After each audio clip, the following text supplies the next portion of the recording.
I was the perfect student who jumped off the Golden Gate Bridge. What the viral video didn't show, my jump from the Golden Gate Bridge was viewed 2.8 million times. The headlines called me the valedictorian who gave up. What nobody saw was what happened 10 seconds after I hit the water. I was 18 with a full scholarship to Stanford, and parents who displayed my achievements like trophies. My bedroom walls were covered with medals, certificates, and newspaper clippings. Part physical proof that Jessica Chen was destined for greatness. What those walls couldn't show were the panic attacks I'd been hiding since 7th grade, or how I'd stopped sleeping more than 2 hours a night. The morning I decided to jump, I'd received my acceptance to Stanford Medical School's Early Assurance Program, the near impossible achievement for a high school senior.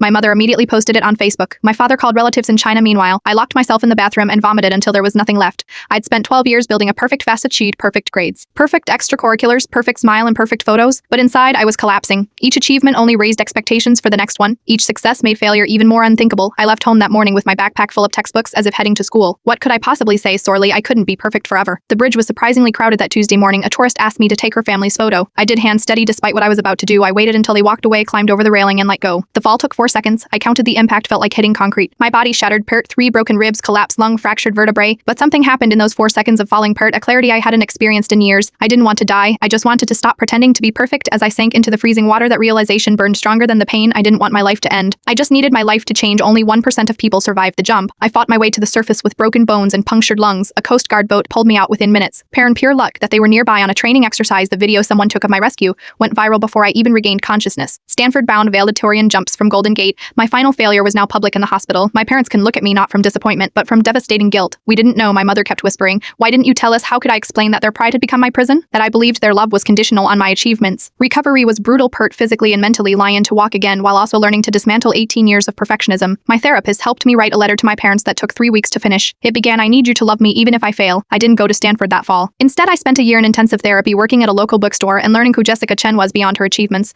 I discovered I loved poetry, that I am terrible at chess but play anyway, that I can be happy with a B-. 2 years later, I am at a different college studying education, not medicine. I want to work with teenagers who feel the crushing weight of expectations. My parents are learning too. Part how to celebrate effort over outcome, how to see me instead of my achievements. Yesterday, a girl recognized me at the coffee shop where I work. You are the one who jumped, she said quietly. I watched your video when I was thinking about doing it too. I braced myself for what might come next. Seeing you survive made me call the crisis line instead, she continued. I just wanted to say thank you. The video of my darkest moment is still online. I can't erase it. But now I understand it captured something important. Part not just a jump, but the beginning of my real life. Sometimes you have to fall to learn you are more than your achievements. Sometimes hitting bottom is what teaches you how to truly live.